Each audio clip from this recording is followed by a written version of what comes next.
اللہ اللہ حضرت عمر کا بیٹا مصر گیا، وہاں سے کمائی کر کے لایا، تجارت کرنے گیا، لاکھوں کا مال۔ کون سا باپ ہے دنیا میں جس کا بیٹا باہر سے پیسے لے کے آئے تو ابا تفصیل پوچھے کہ بیٹا کہاں سے کمائے، کہاں سے لایا، کتنے ملے، کیوں آئے؟ کون سا باپ تفصیل پوچھتا ہے؟ ابا تو کہتا ہے لا صحیح، اور تعریفیں کرتا ہے میرا بیٹا بڑی کمائی کرتا ہے۔ کبھی پوچھا ہے اس سے کہ ڈیوٹی صحیح دیتا ہے کہ نہیں؟ کبھی پوچھا ہے کہ تو ایمانداری کی روزی لاتا ہے کہ حرام کی کماتا ہے؟ یہ باپ کی ذمہ داری ہے، یہ اماں کی ذمہ داری ہے۔ پھر کہتا ہے بیماری کیسے آ گئی، پریشانی کیسے آ گئی؟ تو نے کبھی سوال کیا اپنی اولاد سے؟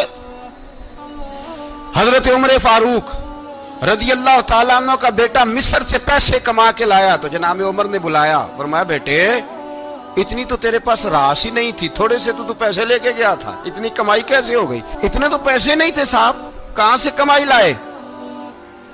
اس نے کہا ابا جی وہ جو میرے چچا ہے نا مصر کے گورنر، آپ کے دوست، انہوں نے میری مدد کی ہے۔ فرمایا جتنے لوگ گئے تھے سب کی ہے مدد اس نے؟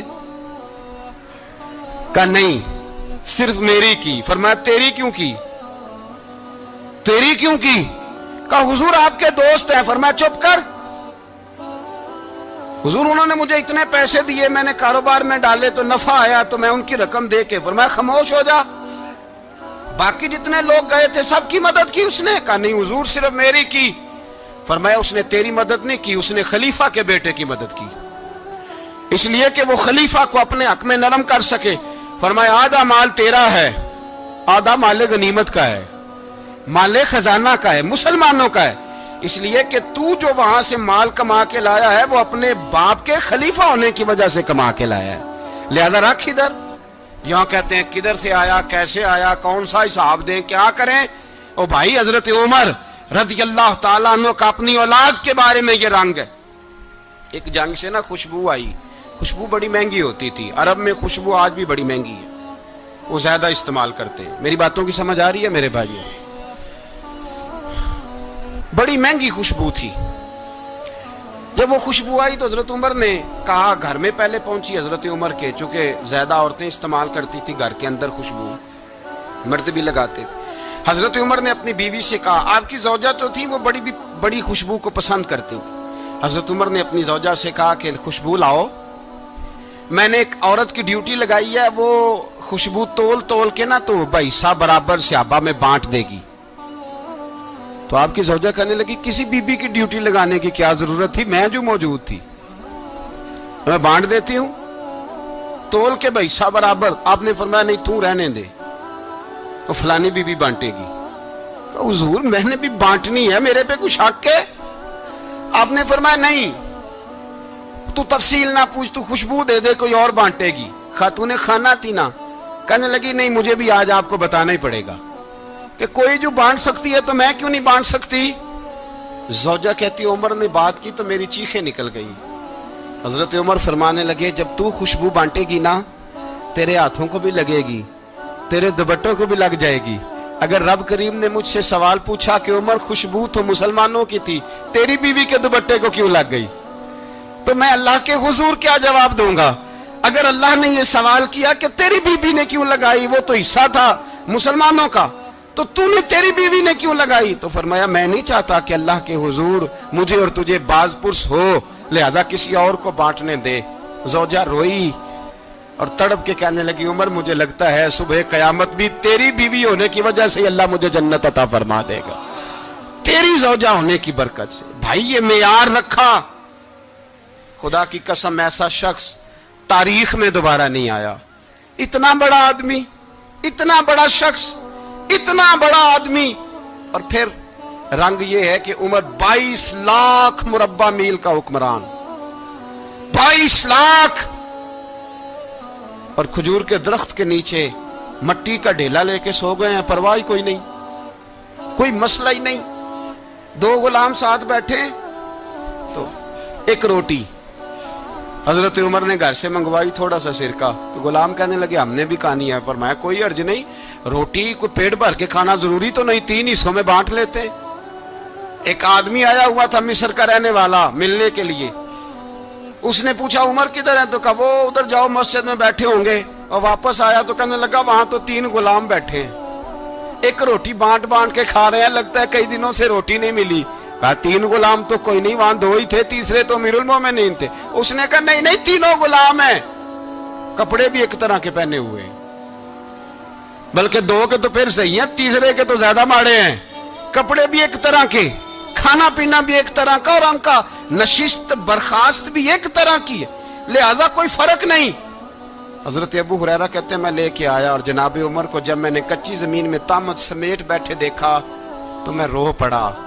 میں نے اس مصر سے آنے والے کو کہا تو اس کے جلوے دیکھ, اگر اس کی ذات میں اتنا حسن ہے تو محمد عربی کا مقام کیا ہوگا. یہ مقام غور ہے, مقام غور. 10 محرم کو لوگ دیگے پکائیں گے نا, نہیں پکانی ہے, کوئی بول دے نہیں ہاں نہ نہیں کر دے, پروگرام بدلیا تو نہیں دی عید کی کہ وہی کام شروع ہوا ہے لاسٹ ایٹ ہونے والا. کیوں جی پکنی ہے نا دیکھیں 10 محرم کو انشاءاللہ تعالی, ہم بھی پکائیں گے انشاءاللہ, یہاں بھی پروگرام ہوگا. تو 10 محرم کو جو دیگ پکنی ہے تو ایسا نہیں ہو سکتا کہ 1 محرم کو حضرت عمر کے نام کی بھی کوئی پک جائے.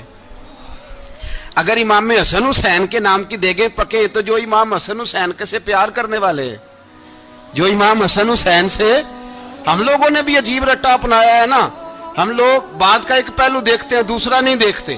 حضرت امام حسن اور حسین کو بھی نبی پاک نے شہید کہا, اور جناب عمر کو بھی رسول اللہ نے خود شہید فرمایا. فرمایا شہید ہے, خود فرمایا اپنی زبان سے کہ یہ شہید ہے, خود میرا عمر شہید ہے. تو ان کے نام کی دیگ نہیں پکنی چاہیے, اس طرف نہیں ہماری توجہ ہونی چاہیے. اور اہل بیت نبو, یہ بات میں پہلے بھی کرتا ہوں, آج پھر کرنا ضروری سمجھتا ہوں. اہل بیت کا پیار سن لو کان کھول کے, اہل بیت کا پیار اگر ہمیں کسی نے سکھایا ہے تو سیدنا عمر فاروق نے سکھایا ہے. اہل بیت نبوت کی محبت اگر کسی نے سکھائی ہے تو کس نے سکھائی ہے؟ بول کے بتائیے.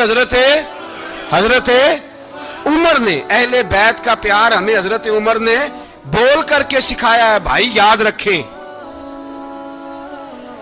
کسی کی طاقت نہیں تھی دم مارنے کی حضرت عمر کے سامنے, طاقت ہی نہیں تھی. کیسر و کسرا کانپ جاتے تھے, جرت ہی نہیں کرتے تھے حضرت. اور ہمارے تو تعلقات بڑے ہیں نا غیروں سے. حضرت ابو موسیٰ اشعری رضی اللہ تعالیٰ عنہ فرماتے ہیں میرا منشی سائی تھا, وہ کاتب کہتے تھے وہ لوگ, میرا حساب کتاب عیسائی تھا. تو فرماتے ہیں ایک دن میں نے وہ سارا حساب کتاب لین دین کے حضرت عمر کو دکھائے تو فرمانے لگے جس نے لکھے ہیں اس کو بلاؤ. کہنے لگے حضور مسجد نہیں آ سکتا. کیوں نہیں آ سکتا؟ کہنے لگے وہ عیسائی ہے. کہتے ہیں حضرت عمر جلال میں آ گئے. آپ فرمانے لگے جنہیں رب دور کرتا ہے تم کیوں قریب کرتے ہو؟ جنہیں اللہ دور کرتا ہے. فرمایا تم غیروں کو اگر عہدے دو گے تو اپنوں کا کیا بنے گا؟ اگر تم غیروں کو عہدے دو گے تو اپنوں کا. یہ سوچ ہے جو آج برما کے مسلمانوں کے لیے بھی ضروری ہے. کہا اگر تم غیروں کو عہدے دو گے تو اپنوں کا. ہم نے غیروں کو عہدے دیے تو دیکھا نا اپنے کس طرح کاٹے جا رہے ہیں. غیروں کو جو عہدے دے دیے جرانے سارے غیروں سے, روز دعویٰ ہوتا ہے چین ہمارا سجن ہے, چین ہمارا دوست ہے. او بھائی دوست ہے تو اس سے کہو نا کہ برما تو تمہاری ایک چھوٹی سی ریاست ہے, چین کے بغیر تو وہ سانس بھی نہیں لے سکتا. اس کو کہو نا اس حکومت پہ دباؤ ڈالے. لیکن ہم لوگوں نے غیروں کو عہدے دیے تو اپنے پس گئے. حضرت عمر کہتے تھے ذمی کا ہم ادب کریں گے, ذمی کافر کا ہم, ایسا کافر جو مسلمان ریاست کو قبول کرے, بدامنی نہ پھیلائے. ایک آدمی کو آپ نے دیکھا آنکھوں سے نابینا ہے اور بھیک مانگ رہا ہے, تو حضرت عمر کو نظر آ گیا. فرمایا کون ہو؟ اس نے کہا میں یہودی ہوں.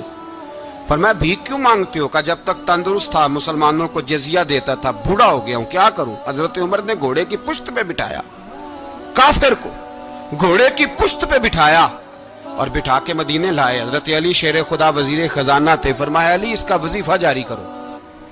کہا یہ کون ہے؟ فرمایا یہ یہودی ہے لیکن یہ ہمیں جزیہ دیتا رہا, بوڑھا ہو گیا بیچارہ, بھیک مانگنے پہ مجبور ہے, ہماری حکومت کے اندر رہتا ہے, اس کا پورا وظیفہ جتنا خرچہ اتنا وظیفہ لگاؤ. حضرت علی کہتے ہیں میں وظیفہ لگا رہا تھا اور وہ میرے نبی کا کلمہ پڑھ رہا تھا, وہ رسول اللہ کا کلمہ پڑھ رہا تھا. یہ مزاج, یہ نہیں کہ کافر. حضرت عمر نے گورنروں کو خط لکھے تھے کہ زبردستی کسی کو مسلمان نہیں کرنا, جہاں ان کی عبادت گاہیں بنی ہو گرانی نہیں, کوئی مندر کوئی گرجا ضائع نہیں کرنا. اسلام سب کو جینے کا موقع دیتا ہے، پر بےایمانوں، ظالموں، بدذاتوں، تمہیں یہ کہتا ہے کہ ہم تمہیں جینے کا موقع دیتے، تم بھی مسلمانوں کو جینے کا موقع دو۔ یہ جہاں بستے ہیں، جہاں رہتے ہیں، انہیں وہاں جینے کا موقع دو، انہیں بھی اللہ اکبر کہنے کا موقع دو، انہیں بھی قرآن پڑھنے کا موقع دو، انہیں بھی رسول اللہ پر درود پڑھنے کا موقع دو۔ ہمارے ملک میں عیسائی اپنی مرضی سے کھلے عام تبلیغ کرتے ہیں، یہاں تو چینل چلائے ہیں عیسائیوں نے۔ کسی مذہبی جماعت نے کبھی جلوس نکالا ہے کہ عیسائیوں کا چینل بند کرو؟ بولے نکلا ہے کہ نہیں نکلا؟ کتنے ظلم کی بات ہے۔ ہم جب غیر کو اتنا تحفظ دیتے ہیں، اتنا تحفظ دیتے ہیں، ہم نے دیکھا ہے، مجھے بیسیوں لوگوں نے عید پہ ٹیلی فون کیے کہ عیسائیوں کو قربانی کا گوشت دے لیں، مجبور ہیں جی، دروازے پہ آ گئے ہیں، ہمارے کام کاج کرتے ہیں۔ بیسیوں لوگ، عام آدمی کے دل میں ان کا اتنا جذبہ ہے، وہ مسائل کا بیان کرنا ایک علیحدہ بات، لیکن ہمارے دل کافر کے حق میں بھی نرم ہو جاتے ہیں۔ تم کس قدر زیادہ بے ایمان ہو، اور کفر کس قدر زیادہ ذلیل ہو گیا ہے کہ مسلمان کے حق میں نرم ہوتا ہی نہیں۔ اور اس سے بڑے ذلیل وہ ہیں جو ان ذلیلوں کے سپورٹر ہیں، وہ کسی عرب ملک کے حکمران ہو یا کسی اور جگہ کے، وہ بڑے ذلیل ہیں جو ان ذلیلوں کے سپورٹر ہیں، جو برما کی بچیوں کے قتل پر اپنی حکومتیں چمکا رہے ہیں۔ انہیں شرم نہیں آتی، اس قدر مسلمان تڑپا ہے، لیکن ان بے غیرتوں کو ذرا ہوش نہیں آئی۔ اور یہ ان کے کماش، ان کے دلال جو ہر جگہ ان کی سپورٹ کر کے اپنی حکومتیں قائم کرتے ہیں، ان بے ایمانوں کو پتہ نہیں کہ کب ان پر اللہ کا عذاب اترے گا اور کس طرح ان کے پرخشے اڑیں گے۔ تمہیں اپنی ذلت اور رسوائی نظر نہیں آ رہی کہ زمین کس طرح تمہارے لیے تنگ ہو گئی ہے؟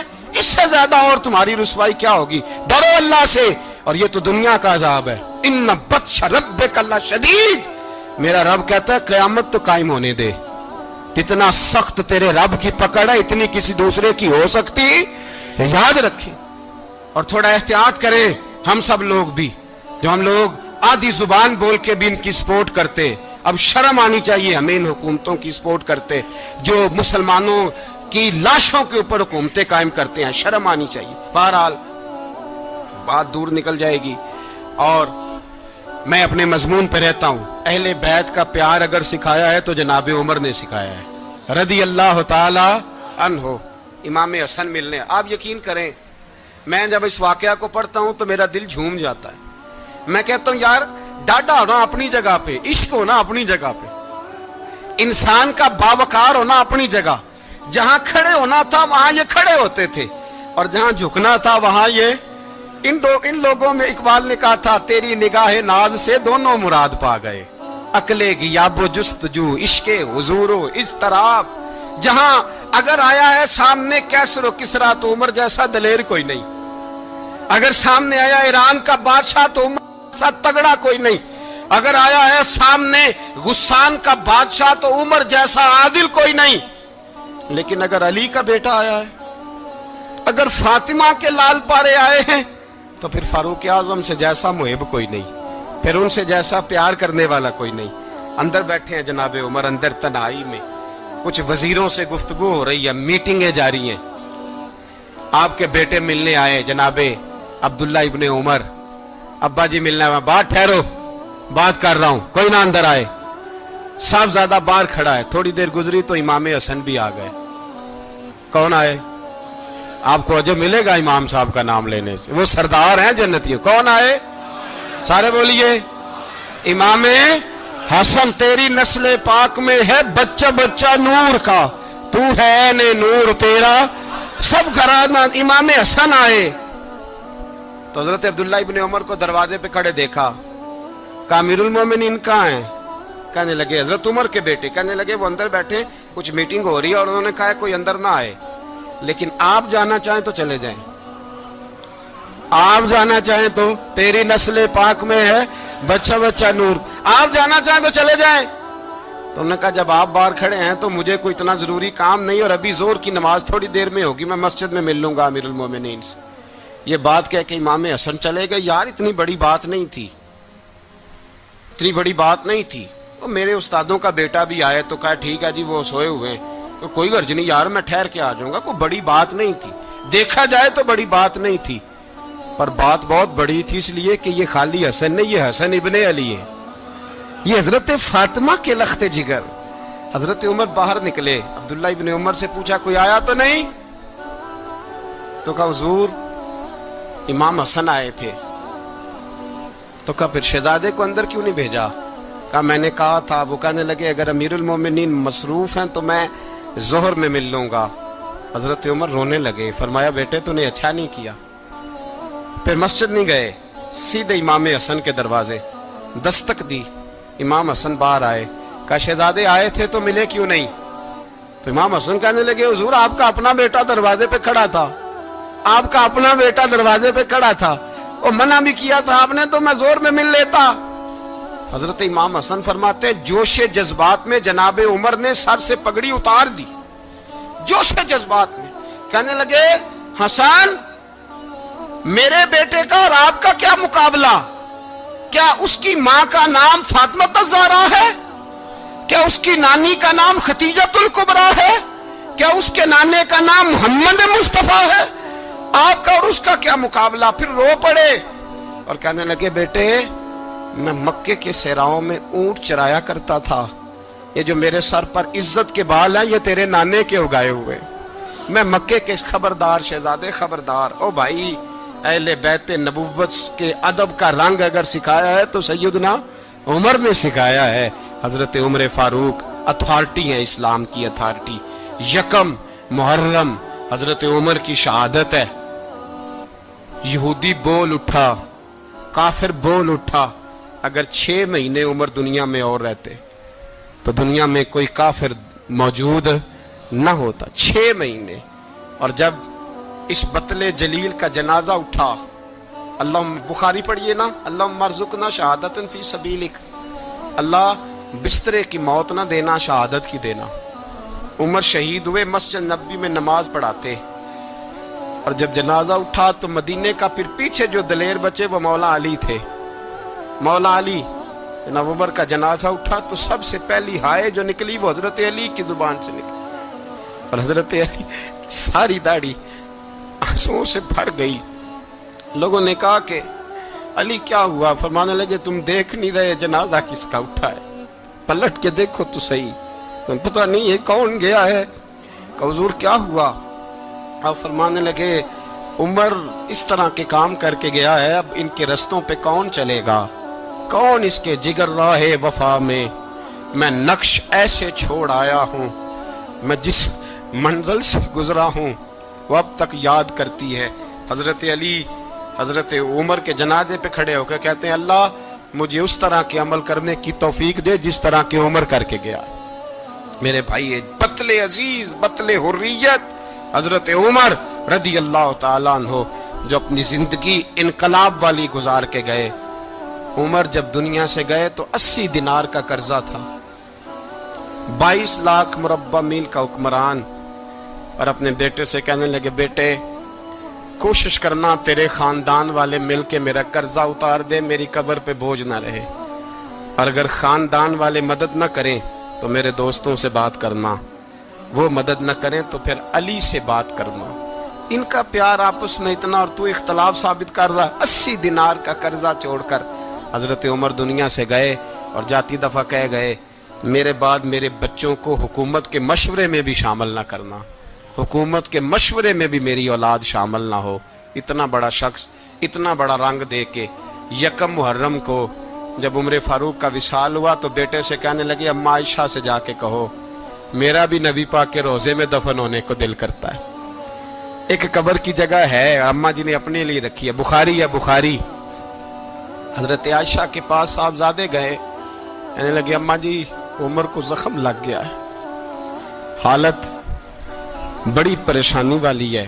وہ کہتے ہیں اگر اماں اجازت دیں. سید عائشہ رو پڑی, فرمانے لگی کہ وہ اپنی قبر کی جگہ تو نہیں نہ کسی کو دیتا, پر عمر نے کمال ہی بڑا کیا. اسے کہو جاؤ گنبد خضرا میں قیامت تک جو مصطفیٰ پہ اور ابو بکر پہ سلام پڑے گا وہ تجھ پہ بھی سلام پڑھ کے جائے گا. جاؤ میں نے جگہ دی. اور اگر آپ نے ابھی تک ہمارا چینل سبسکرائب نہیں کیا تو فوراً سبسکرائب کیجئے.